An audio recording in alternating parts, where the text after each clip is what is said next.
Hello and welcome to Lapping Analytics. My name is Jimmy Lapping. I'm a psychologist and statistician with an interest in research in a variety of areas, including also AI applications in research. And well, this is a video that is part of a series on how to perform statistical or the broader data analysis, because it also has qualitative data analysis. So data analysis using large language models. In a previous video, I showed how you can get chi-squared statistics and outcomes for logistic regression in ChatGPT. In another video I did the same for DeepSeek, and in this video I will do the same for Claude, which is a different AI platform.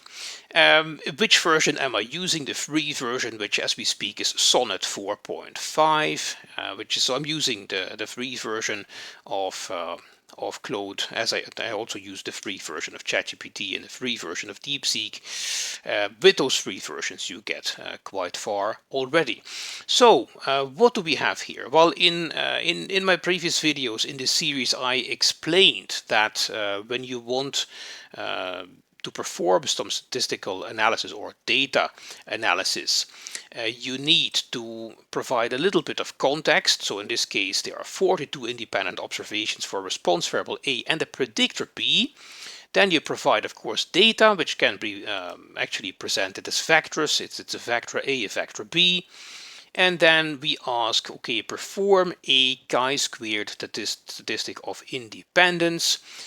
That is here, so a bunch of questions from here, as specific as possible, because this way you reduce the chance that you get something different from what you were looking for.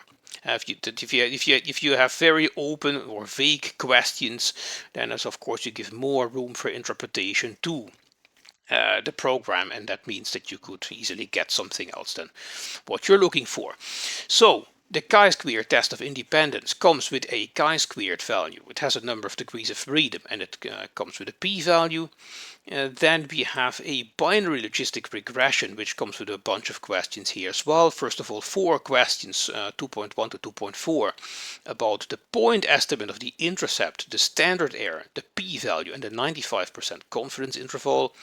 Then 4 other questions, the same for the regression coefficient of predictor B, point estimate, standard error, p-value, and 95% confidence interval. We also asked for the likelihood ratio statistic, which is this case the statistic that emerges from a comparison between the regression model that includes the regression, that includes predictor B. That is one model, and then the other model is the so-called null model, which only has an intercept. That comparison of those two models can be done with a likelihood ratio test, which is basically treated as a chi-squared test, comes with a number of degrees of freedom, and of course then also yields a p-value. And then finally I want the so-called Brunner-Munzel test. Well, actually I want something specific from the Brunner-Munzel test, namely the so-called relative effect, which is a non-parametric measure of effect size, which I've explained in more details in other videos on my channel, but I will say a few words about it when we get there in a minute. Now, okay, interesting. It says, I'll analyze this data using Python to answer all your statistical questions. This is interesting. So here you get different steps that is used for that would be done in Python. So installing stat models for logistic regression, manual implementation of logistic regression, and Brunner-Munzel test. It's a bunch of code. You can scroll here a little bit to see what is done. I'm not going to discuss all of that in detail. Then you get here a bunch of questions with outcomes. And then here we get to the outcomes. And here it becomes interesting. Let's also see, for instance, here. That's not provided here. Interesting. So here you get only the logistic regression outcomes and the Brunner-Munzel. What you have here as well is the chi-squared test of independence, which interestingly is different from what you would get in other programs. This is really interesting because when you do this kind of analysis in R or in Jamovi, for instance, well, you can ask for different kinds of chi-squared values. One is the default value, which is would in this case be actually about 4.67 if you run the analysis in R, base R for instance, in Jamovi, or also as I showed in previous videos, when you do it in ChatGPT or DeepSeek, you get a chi-squared value of 4.67 with 1 degree of freedom and a p-value of about 0.031. Here you get a lower chi-squared value, and more specifically, the chi-squared test that is performed here is the so-called chi-squared test with continuity correction. I didn't specify in the questions whether I wanted something with continuity correction, yes or no. DeepSeek and ChatGPT, as you can see in the other videos that I shot with this data set, it doesn't do any kind of continuity correction, probably because the expected counts of the different cells are 10.5, so that's above 5, that's above 10, which are thresholds at which different literature sources and programs recommend continuity correction.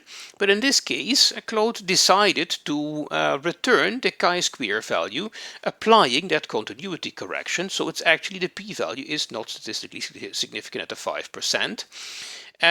So here I should probably have said something about continuity correction. More about that in that's what I asked then later. Regarding questions 1.1 and 1.3, the answers are based on a chi-square test with continuity correction. What would be the answers to questions 1.1 and 1.3 if we do not apply the continuity correction? And it says, great catch, here are the answers without continuity correction. Boom! This is the chi-squared value, this is the p-value. This is what you get in R, in Python, and in ChatGPT as well. With continuity correction, so-called Yates correction, you get these numbers.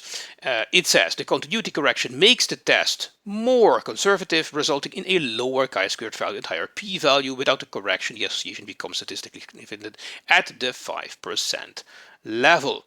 So this is a good example of, okay, the more specific you are in your questions, the less likely that you get something else than what you were looking for.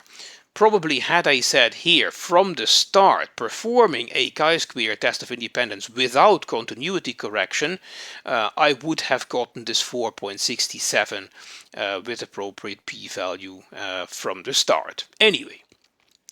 The rest is actually correct. The binary logistic regression outcomes are correct. They are the same as you get in base R, in Jamovi, in ChatGPT, in DeepSeek. Also, the relative effect is the same value in the relative effect, given that we have a so-called symmetric table where in this case, so we have a sample size of 42, which is 50-50 distributed over A, and we also have a 50-50 distribution over B, like 50% zeros and 50% ones.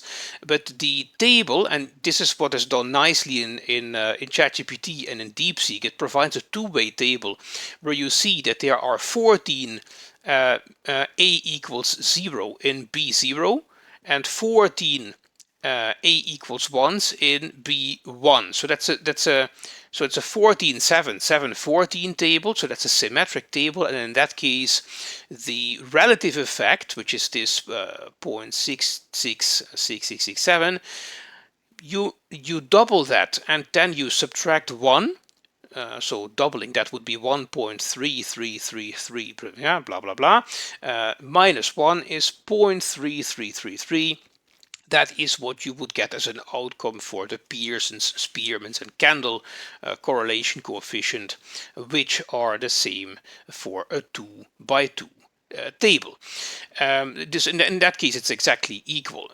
In other cases, when you deal with 2 by 2 tables, that conversion doesn't give the exact Pearson's a correlation coefficient or Spearman or Candles. Those three will still be the same, but the relative effect times 2 and then minus 1, that will not give the exact correlation value, but it will be fairly close, as I have shown in another video on this channel and also have worked out in a publication in a journal.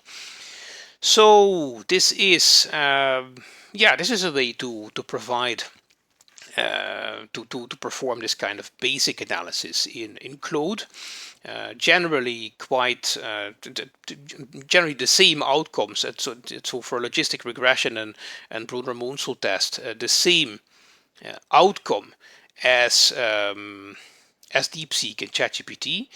Interestingly, here also in the code you see the Brunner-Munzel statistic and its p-value, which is if you run it in R or in Jamovi, you get the same outcomes. It's not provided here because it was not part of my question, so it's in the thinking process. It's of course this information is calculated, but it's not part of the answers down here because I didn't ask for it. I did ask for the relative effect, and that is nicely provided here. So yeah, but interestingly for the chi-square test, we have learned a very useful lesson that the more specific the answers in your language prompt, the less likely that you get a different test and hence a slightly different outcome than you were looking for. Okay, I hope this was useful. If you like this kind of videos, well, there is plenty more of this kind of videos on my channel, and more will be coming. Okay, having said, thank you for watching, thank you for listening, and hope to see you in a next video. Bye bye.